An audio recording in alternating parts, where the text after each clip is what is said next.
Xenoblade 2. Good game, bad design choices. Okay, so I might be a bit stuck on the script for the Xenoblade video. Long story short, school work started piling up and came to a point where I couldn't work on the script for weeks. Because of that, I decided to leave the project for now and just do something little to get me into writing mood again. And hey, I need to stay relevant a bit, right? Right, guys? Guys? Hello? As a human being, I too need to escape the icy grasp of pain and suffering called real life. What better way to do that than to play some good old video games. Luckily for us, 2017 was a year where quality video games were released wave after wave. Promises were kept, old franchises finally saw the light in the form of new releases, and the Xbox— wait a second, I feel like we've already had this conversation before. Besides, this isn't a story on what happened in 2017, it's a story on how I can help you with recommending good games that I have played recently. So let's start nice and calmly with Furi! Furi is a simple game. You're playing as a nameless inmate who, in order to escape the world's most convoluted prison, has to defeat 9 incredibly powerful guardians, each one having a distinct fighting style that requires a different approach in order to deal with them. The boss fights are the main attraction of this game, since there is no real gameplay outside of it. It's just good old hack and slash boss rush, and sometimes that's all you really need. The combat is really slick. You'll have to use your katana and gun to chip away at the enemy's health bar, all while avoiding devastating attacks by either dodging them or blocking them. However, the game is made much more interesting by a couple of things. Blocking, for example, doesn't only negate the damage, but also heals a small amount of HP, making offense sometimes a better option than defense. On top of that, when you parry an attack perfectly, it will leave the opponent open for a powerful cinematic attack. Dodging, or rather teleporting on the other hand, can only be done in straight lines, and goes further depending on how long you hold the button. It requires a lot of precision and quick reflexes, since there is no indication on how far you will teleport, and in situations where you do have to teleport, you'll most likely have to do it multiple times in quick succession.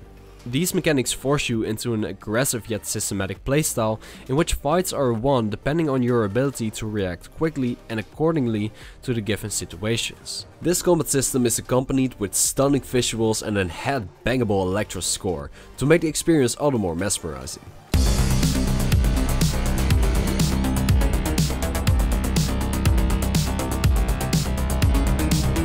Furi is a game of skill, but also of trial and error, and if you're not the best gamer around, like me, you'll be dying, and have the occasional rage quit, but always find yourself back playing the game. It's just that good. Remember how people all freaked out when games like Doki Doki and Undertale broke the fourth wall? Well, Oneshot doesn't just break the fourth wall, it eradicates every lost particle of it. Just like the previously mentioned games, Oneshot is a game you really have to experience for yourself to get the most out of it. It positively surprised me in more than one way by its original use of file manipulation, making for some really creative puzzles. Yes, it breaks the fourth wall, and maybe people are getting tired of games that rely so heavily on fourth wall breaks, but the ways the game uses to break the fourth wall are absolutely brilliant and something I've never experienced to that extent before. One day, a young girl by the name of Nico gets transported to another world and is tasked to return the sun, a brightly glowing light bulb that serves as the source of light and life for that world. However, Nico doesn't have to embark on his journey alone. He's got you to help her.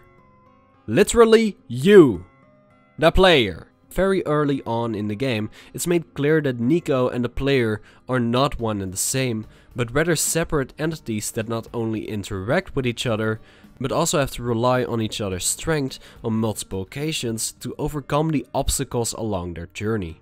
That on its own would already be enough to make for a decent game, but there's one thing that transforms Oneshot from being good to downright incredible.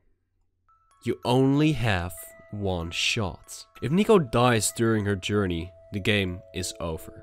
Your save file becomes corrupted and you'll never have another shot at the game again. This little rule is genius. It made me feel genuine responsibility for Nico, even though I knew it was all a work of fiction. Every time I did something, I would first ask myself, Does this influence Nico in a negative way? And whenever something bad happens, I felt genuine concern and anxiety, fearing for Nico's life. If you do plan on playing Oneshot, I do have one tip for you. Don't stop playing the game until you've saved everything there is to save. Everyone deserves a happy ending after all. And here I thought I played video games to escape from work. VA11 Hall A, or Valhalla, clever assholes, is a game where you serve drinks and listen to the stories of drunk customers. Okay, in hindsight it doesn't sound very exciting, but hear me out. Due to the excellent writing, the colorful cast of characters and the gorgeous looking pixel art, Valhalla is a game that hooked me as soon as I started playing. Valhalla cyberpunk bartender action is a boost 'em up about waifus, technology and post-dystopian life. You play as Jill, a rather normal 28-year-old bartender who serves drinks to whatever kind of life form sets foot into the halls of Valhalla. Whether it be half-cyborg ex-mercenaries, artificial intelligent prostitutes, or even a brain in a jar, it's your job as bartender to boost them up and engage in thought-provoking conversations about the meaning of life, society, and all the other stuff until they get totally wasted. In terms of gameplay, there isn't much to be seen here. Mix the right ingredients to make the drinks that are being ordered, decorate your room with the money you get from your job, and then there's also the occasional minigame. But honestly, the game doesn't really need it. The characters are just so eccentric, yet fascinating and enjoyable to talk to, that I'd rather continue the conversation than making the drinks they ordered. I know, I'm a really good employee. Just like a good book, Valhalla lets you sit back and soak in some of the most interesting stories the residents of this cyberpunk city have to offer. I think that the strongest things about these games are obviously the way it was written and the beautiful aesthetics to go with it, but also that despite all the absurdity going on in this crazy place of a bar, it's a very human story. We aren't playing as an epic hero who has to save the world from some great evil, but just play as an ordinary bartender in a remote bar tucked away in the heart of the city. While I do want more people to play this game, I do admit that it isn't exactly for everyone. But if you like reading visual novels and are interested in post-dystopian cyberpunk societies, this game will most likely be to your taste. Oh great, we're back at Xenoblade 2 again. My experience with Xenoblade are bipolar as all hell. I like the combat system, I dislike the UIs. I adore the music, I detest the way the blades work. I dislike. But taking all the goods and bads into consideration, my overall experience with the game was mostly positive. It managed to deliver with stunning visuals, rich environments, and the one thing Nintendo knew everyone would sure as hell love the shit out of: Boreas. Quickly after beginning the adventure, I found myself completely immersed in the world of Xenoblade, even if I didn't find the story to be that interesting. It basically boils down to boy meets girl, and together they go on a journey to reach a magical place that lies in the center of the world, and it just kinda becomes really complicated at the end. But it's enough to drive the game, I suppose. I'll go in depth on this game later, so for now I'll just leave you with this.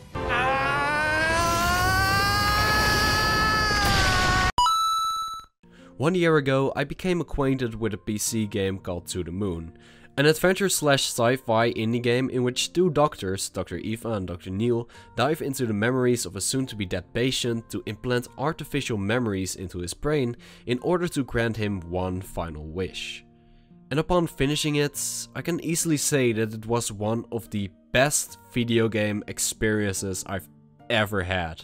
So one could only imagine how hyped I would be when I heard that the sequel was scheduled to be released at the end of the year, called Finding Paradise. The moment it got released, I pushed aside all forms of responsibility, like we all do when something we are hyped about comes out, and played the whole thing in one sitting. Finding Paradise and Pseudomoon are two sides of the same coin. While Pseudomoon is all about finding fantasy amongst reality, Finding Paradise is all about finding reality amongst fantasy. Just like before, you dive into the memories of a dying patient and have to fulfill his final wish. But just like always, things don't really go as smooth as you would think. Mr. Cullen? Hey, we're here from Foxhound. Tell us, is there anything you've always wanted to do in life, but just never found yourself able to do? Like maybe building a rocket or fighting a mummy or climbing up the Eiffel Tower. Sir, are you with me? Discovering something Flashback, that I don't know what's doesn't going on. exist. Just do whatever. Mr. Cullen, you're an idiot and you don't remember the basics of CQC. What? But now, here's a big question. Did Finding Paradise surpass the majesty that is Pseudomoon? And not really. I feel like the story from Finding Paradise was a lot less emotionally heavy compared to Mr. Stomp on my heart until it breaks into a million pieces. Don't get me wrong, Finding Paradise still has a great story. Everything that stars Neil Watson can be anything but boring. But since I could emphasize easier with the patient in Pseudomoon, I found Finding Paradise just to be a bit lacking. Still a good game though. Must play. Go buy. Now! Studio Gus make the best video game music in all of gaming. At least according to me. Their rhythms, their use of instruments, their compositions, it's just so good. I consider them to be my favorite video game music studio and often listen to the music from their games whenever making homework, for example. Especially from the Atelier games. And once I heard some of the soundtracks from Atelier Sophie, I just knew I had to play the game. The best way I could describe Atelier Sophie is if the slice of life genre and a JRPG had a baby, and the baby would be extremely addicted to alchemy. And also have 100% more arm and leg. It's exactly the kind of game I needed after playing several games that required a lot of skill and intense focus. Something that's just really chill and fun to play. Collecting the necessary items, fighting some monsters as an excuse to listen to the awesome battle theme, and then go home and talk to my flying book and throwing a bunch of mushrooms into a kettle to make cookies for the neighbors. It's really satisfying. While the main premise of Atelier Sophie is to bring the talking flying book's memory back by learning and creating new alchemic recipes and products, it's much more fun to just lay back and do whatever. Enjoy some quality time with your party members or some of the shopkeepers for a change. Every person here has its own personal story to tell, and they are all interesting enough to keep you engaged. Oh, and have I mentioned how good the music is yet?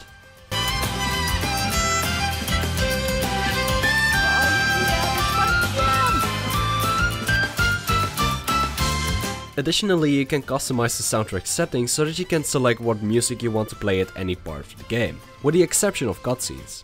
If you're into chill anime type of games, then yeah, this is probably the game for you.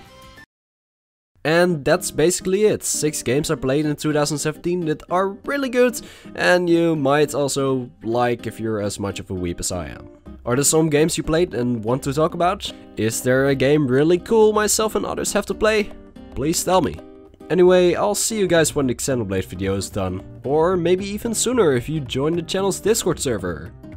Or follow my Twitter. Or just whatever. Have a good one.